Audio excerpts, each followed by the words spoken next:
औज़ुबिल्लाहि मिनश्शैतानिर्रजीम बिस्मिल्लाहिर्रहमानिर्रहीम। पंहिंजे प्रोग्राम क़ुरान छा थो चए में मौजूदु आहियूं। अॼु असांजो मौज़ू आहे लफ़्ज़ उम्मत जो इस्तेमालु क़ुरान पाक में। लफ़्ज़ उम्मत जो मादो आहे अलिफ़ मीम मीम। लफ़्ज़ उम्मत जी माना आहे हर उहा जमायत जंहिं जे विच में दीनी रिश्तो हुजे या जोग्राफियाई ऐं हिक दौर में मौजूदु हुजणु, पोइ भले उन रिश्ते जो तालुक़ इख़्तियारी हुजे या गैर इख़्तियारी। लफ़्ज़ उम्मत क़ुरान पाक जे 25 सूरतुनि ऐं 56 आयतुनि में इस्तेमालु थियो आहे।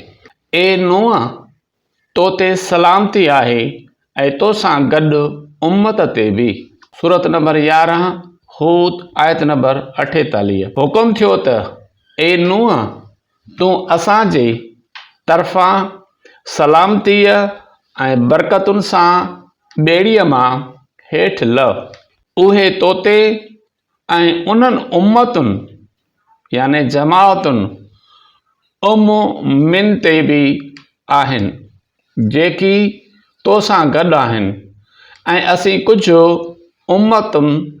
उम्ममुनि खे दुनिया में आसूदो कंदासूं, पोइ खेनि असांजे तरफ़ां दर्दनाक अज़ाब पहुचंदो। उहो मज़मून वधीक सूरत में सूरत नंबर 40 मोमिन आयत नंबर 5।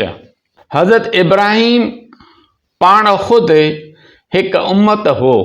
सूरत नंबर 16 नहल आयत नंबर 120। बेशक इब्राहिम हिकु उम्मतन हो। हू अल्लाह जो ताबेदार ऐं यकतरफ़ो हो ऐं मुशरिकनि मां न हो। हज़रत मूसा अलैहिस्सलाम मदीन में खूह ते केतिराई माण्हू ॾिठा। सूरत नंबर 28 कसस आयत नंबर 23। ऐं जॾहिं मदीन जे पाणीअ याने खूह ते पहुतो त उन उते ॾिठा त केतिराई माण्हू उम्मतन पंहिंजे ढोरनि खे पाणी पियारे रहिया आहिनि, ऐं उन्हनि माण्हुनि खां पासे ते बि औरतूं ॾिठाई जेकी पंहिंजे माल याने ॿकरियुनि खे झले बीठियूं हुयूं। मूसा खेनि चयो त तव्हां जो कहिड़ो कमु आहे? उन्हनि ॿिन्ही चयो त असीं तेसिताईं पाणी नथियूं पियारे सघूं जेसिताईं इहे धनार पंहिंजो माल हितां कढी वञनि, ऐं असांजो पीउ ॿुढड़ो आहे। पहिरियां ई ही सभु इंसान हिकु उम्मत हुआ। सूरत नंबर 2 बकरा आयत नंबर 213। ऐं यादि रखो त पहिरियां ई सभु इंसान हिक ई उम्मतन वाहिदतन हुआ। तंहिं करे अल्लाह नबी मोकिलिया जेकी ख़ुशख़बरी ॾींदड़ ऐं ख़बरदार कंदड़ हुआ, ऐं उन्हनि सां गॾु सचो किताब पिणु नाज़िल कयो त जीअं उहो माण्हुनि जे विच में फ़ैसिलो करे जंहिंमें उन्हनि इख़्तिलाफ़ थिए कयो, ऐं उन इख़्तिलाफ़ उन्हनि माण्हुनि कयो जिन खे उहो किताब ॾिनो वियो, ऐं पधरनि दलीलनि जे अचण खां पोइ बि पाण में ज़ाती ज़िद जे करे इख़्तिलाफ़ कयाऊं। पोइ अल्लाह पंहिंजे हुक्म सां ईमान वारनि खे उन सची ॻाल्हि जी हिदायत नसीब कई जंहिंमें हू इख़्तिलाफ़ करे रहिया हुआ, ऐं अल्लाह जंहिंखे चाहींदो आहे उन खे सिधी राह ॾांहुं रहनुमाई कंदो आहे। उहो मज़मून वधीक सूरतुनि में। सूरत नंबर 10 यूनिस आयत नंबर 18। सूरत नंबर 11 हूद आयत नंबर 118। सूरत नंबर 16 नहल आयत नंबर 93। सूरत नंबर 21 अंबिया आयत नंबर 92। सूरत नंबर 23 मोमिनून आयत नंबर 52। सूरत नंबर 42 शूरा आयत नंबर 8।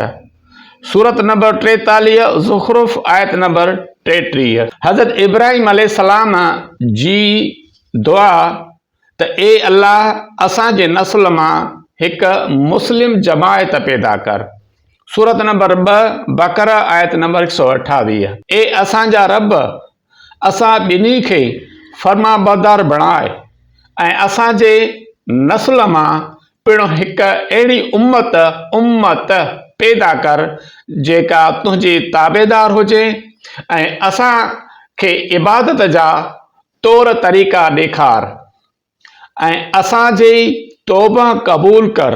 बेशक तूं ई तवाबुर रहीम यानी तौबा क़बूल कंदड़ ऐं निहायत महिरबान आहीं। अल्लाह मुस्लमाननि खे विच वारी उम्मत बणाए पैदा कयो आहे। सूरत नंबर 2 बकरा आयत नंबर 143। ऐं ए मुस्लमानो, अहिड़ी तरह तव्हांखे बि उम्मतूं वस्तन कयो आहे त अवां दुनिया जे माण्हुनि ते शाहिद हुजो ऐं रसूल तव्हां ते शाहिद हुजे। ऐं ए पैगंबर, असां एतिरो वक़्तु उन क़िबले खे जंहिं ॾांहुं तूं मुंहुं कंदो हुएं उन करे रहण ॾिनो त ॾिसूं त केरु थो रसूल जी पैरवी करे ऐं केरु थो पंहिंजे खुड़ियुनि ते उबतो फिरी वञे। बेशक उहो मामिलो तमामु संगीन हो, सवाइ उन्हनि जे जिन खे अल्लाह हिदायत नसीब कई। ऐं अल्लाह जो उहो शान न आहे त अव्हां जे ईमान खे ज़ाया करे। बेशक अल्लाह पंहिंजे बाननि ते यकीनन तमामु घणो शफ़ीक़ ऐं निहायत रहम करण वारो आहे। अल्लाह चवे थो त ए ईमान वारो, तव्हां हिकु बहितरीन उम्मत आहियो। सूरत नंबर 3 इमरान आयत नंबर 110। ए ईमान वारो, तव्हां हिकु बहितरीन उम्मत ख़ैर उम्मतिन आहियो जंहिंखे माण्हुनि जे हिदायत लाइ पैदा कयो वियो आहे। तव्हां नेकीअ जो हुकुम ॾियो था ऐं बुराईअ खां रोकियो था ऐं अल्लाह ते ईमान आणियो था। जेकॾहिं अहले किताब बि ईमान आणीनि हा त संदन लाइ सुठो हो। उन्हनि में के मोमिन बि आहिनि पर उन्हनि मां घणा फासिक आहिनि। अल्लाह चवे थो, ए मुस्लमानो, तव्हां मां हिकु जमात हुजे जेका दीन जी तबलीग करे। सूरत नंबर 3 इमरान आयत नंबर 104। ऐं तव्हां मां के माण्हू यानी जमात उम्मतुन अहिड़ा ज़रूर हुअणु घुरिजनि जेकी चङाईअ जे तरफ़ सॾीन, भलाई करण जो हुकुम ॾियनि ऐं बुराईअ खां रोकीन।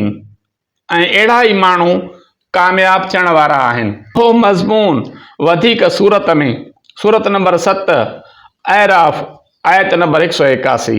ए ईमान वारो, जेकी उम्मतूं अॻु गुज़री वयूं तंहिंजे बारे में तव्हां खां न पुछंदासीं त उन्हनि छा कयो।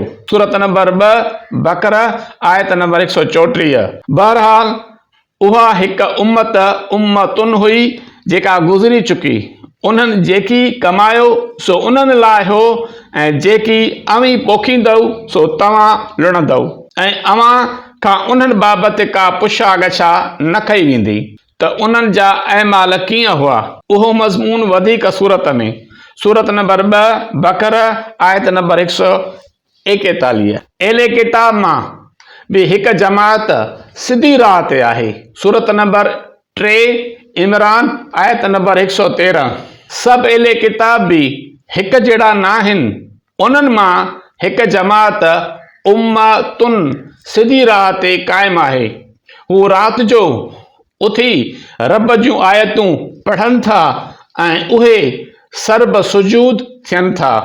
उहो मज़मून वधीक सूरतुनि में सूरत नंबर 5 माइदा आयत नंबर 66। सूरत नंबर 7 ऐराफ़ आयत नंबर 159, 160, 164, 168। सूरत नंबर 12 यूसुफ आयत नंबर 45। सूरत नंबर 35 फातिर आयत नंबर 42। ए मुहम्मद सल्लल्लाहु अलैहि वसल्लम, हर हिकु उम्मत लाइ हिकु अलॻि शरीयत आहे। सूरत नंबर 5 माइदा आयत नंबर 48। ऐं ए मुहम्मद सल्लल्लाहु अलैहि वसल्लम, असां तोॾां ही किताब हक़ सां नाज़िल कयो आहे, जेको अॻ में नाज़िल थियल सभिनी किताबनि जी तस्दीक कंदड़ आहे ऐं उन्हनि ते मुहाफ़िज़ बि आहे। तंहिं करे जेकी अल्लाह नाज़िल कयो आहे उन मुताबिक़ तूं उन्हनि जे विच में फ़ैसिलो कर, ऐं जेको तो वटि आयो आहे उनखे छॾे उन्हनि यानी यहूदियुनि जी ख़वाहिश जी पैरवी न कर। अवां मां हर हिकु उम्मतनि लाइ असां हिकु शरीयत ऐं अमल करण जो तरीक़ो मुक़ररु कयो आहे। जेकॾहिं अल्लाह चाहे हा त तव्हां सभिनी खे हिकु ई उम्मत बणाए हा, मगर जेकी कुझु अव्हां खे ॾिनो अथसि उन में अव्हां खे आज़माए, तंहिं करे नेकीअ जे कमनि करण में अॻिराई करियो। अव्हां सभिनी खे आख़िर अल्लाह ॾांहुं ई मोटिणो आहे। पर पोइ जंहिं ॻाल्हि बाबति अव्हां इख़्तिलाफ़ कंदा हुआ उन जी अव्हां खे ख़बर ॾींदो। मज़मून वधीक सूरतुनि में। सूरत नंबर 13 रात आयत नंबर 30, सूरत नंबर 22 हज आयत नंबर 34 ऐं 67। ज़मीन ते चुरंदड़ ऐं हवा में उॾंदड़ उहे सभु बि अव्हां वांगुरु उम्मतूं आहिनि। सूरत नंबर 6 अनाम आयत नंबर 38। ऐं नथा ॾिसनि त न की ज़मीन में कोई चुरंदड़ आहे ऐं न कोई पखी आहे जेकी पंहिंजे ॿिनि परनि सां उॾामे थो, मगर उहे बि तव्हां जहिड़ियूं उम्मतुनि आहिनि, ऐं असां का बि शइ किताब में न रहाई आहे, पोइ आख़िर उहे पंहिंजे रब ॾांहुं गॾु कया वेंदा। क़यामत जे ॾींहुं हर हिकु उम्मत जे अॻियां उन्हनि जे पैगंबर खे शाहिद कंदासीं। सूरत नंबर 4 निसा आयत नंबर 41। उन वक़्तु यानी क़यामत में कहिड़ो हाल हूंदो जॾहिं असां हर उम्मतिन मां उन्हनि ते हिकु शाहिद यानी पैगंबर आणींदासीं, ऐं ए मुहम्मद सल्लल्लाहु अलैहि वसल्लम, असां तोखे बि उन्हनि जे मथां शाहिद करे आणींदासीं। उहो मज़मून वधीक सूरतुनि में। सूरत नंबर 16 नहल आयत नंबर 84 ऐं 89। सूरत नंबर 28 कसस आयत नंबर 75। ए मुहम्मद सल्लल्लाहु अलैहि वसल्लम, तोखां अॻु वारनि उम्मतुनि ॾांहुं बि रसूल मोकिलिया हुआसीं। सूरत नंबर 6 अनाम आयत नंबर 42। ए पैगंबर, बेशक तोखां अॻु में बि असां केतिरियुनि उम्मतुनि ॾांहुं रसूल मोकिलिया ऐं उन्हनि खे सख़्तियुनि ऐं तकलीफ़ुनि सां पकड़ियोसीं त मन हू आजिज़ी कनि। उहो मज़मून वधीक सूरतुनि में। सूरत नंबर 16 नहल आयत नंबर 36 ऐं 63। सूरत नंबर 23 मोमिनून आयत नंबर 14। सूरत नंबर 29 अनकबूत आयत नंबर 18। सूरत नंबर 35 फातिर आयत नंबर 24। सूरत नंबर 41 हामीम सजदा आयत नंबर 25। सूरत नंबर 43 ज़ुखरुफ आयत नंबर 22 ऐं 23। असां हर हिकु उम्मत जे अमलनि खे सिंगारियो आहे। सूरत नंबर 6 अनाम आयत नंबर 108। ए ईमान वारो, उहे मुशरिक अल्लाह खां सवाइ जिन खे पुकारीनि था उन्हनि खे गारियूं न ॾियो, मतां हू बिना कंहिं सोच सम्झ जे दुश्मनीअ जे करे अव्हां जे हक़ीक़ी अल्लाह खे घटि वधि ॻाल्हाइनि। अहिड़ी तरह असां हर हिकु क़ौम जे अमलनि खे सिंगारियो आहे, आख़िर उन्हनि खे संदन रब ॾांहुं ई वञिणो आहे। पोइ अल्लाह उन्हनि खे ख़बर ॾींदो जेकी कुझु हू कंदा रहंदा हुआ। हर हिकु उम्मत जो हिकु वक़्तु यानी अजल मुक़ररु थियल आहे। सूरत नंबर 7 एराफ आयत नंबर 34। ऐं यादि रखो त हर हिकु उम्मतिन लाइ हिकु मुक़ररु वक़्तु आहे, पोइ जॾहिं संदन अजल यानी मुक़ररु वक़्तु अची वियो त उन खां हिकु घड़ी बि न पोइते थींदा ऐं न अॻिते थींदा।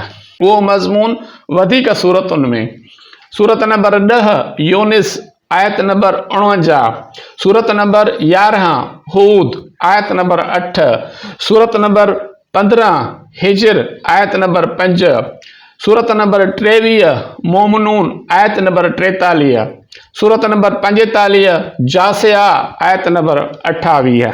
बाहि में दाख़िल थींदड़ आख़िरी जमात पहिरीं जमात लाइ चवंदी त ए अल्लाह हिननि खे डबल यानी ॿीणो अज़ाब ॾे। सूरत नंबर 7 एराफ़ आयत नंबर 38। अल्लाह ताला फरमाईंदो त उन्हनि जमातुनि सां गॾु बाहि में दाख़िल थियो जेकी तव्हां खां अॻु जिन्ननि ऐं इंसाननि मां गुज़री चुकियूं आहिनि। पोइ जॾहिं बि का जमात बाहि में दाख़िल थींदी त पंहिंजी संगत वारी टोलीअ ते लानत विझंदी दाख़िल थींदी, ताजो जॾहिं सभु उन में गॾु थी वेंदा त उन्हनि मां आख़िरी दाख़िल थियल जमात वारा पहिरीं जमात वारनि लाइ चवंदा त ए असांजा रब, हिननि असांखे गुमराह कयो हो, उन करे उन्हनि खे बाहि जो ॿीणो अज़ाब ॾे। अल्लाह ताला फरमाईंदो त तव्हां सभिनी लाइ ॿीणो अज़ाब आहे, लेकिन अव्हां नथा ॼाणियो। उहो मज़मून वधीक सूरतुनि में, सूरत नंबर 27 निमिल आयत नंबर 83, सूरत नंबर 46 अहकाफ़ आयत नंबर 18। तव्हां कसम खणंदव त जीअं हिकु टोली ॿी टोलीअ खां वधीक ताक़त हासिल करे। सूरत नंबर 16 नहल आयत नंबर 92। ऐं उन औरत वांगुरु न थियो जंहिं महिनत सां सुट कतण बाद उनखे छिनी टुकर टुकर करे छॾियो। तव्हां कसमनि खे हिकु क़िस्म जो हीलो बणायो था त जीअं हिकु टोली ॿी टोलीअ खां ज़ोर वधीक थिए, ऐं दरअसल अल्लाह त तव्हांखे हिन ज़रिए आज़माए थो, ऐं जिन ॻाल्हियुनि में तव्हां इख़्तिलाफ़ करियो था उहे क़यामत जे ॾींहुं तव्हां ते ज़रूरु पधरियूं कंदो। जज़ाकल्लाह।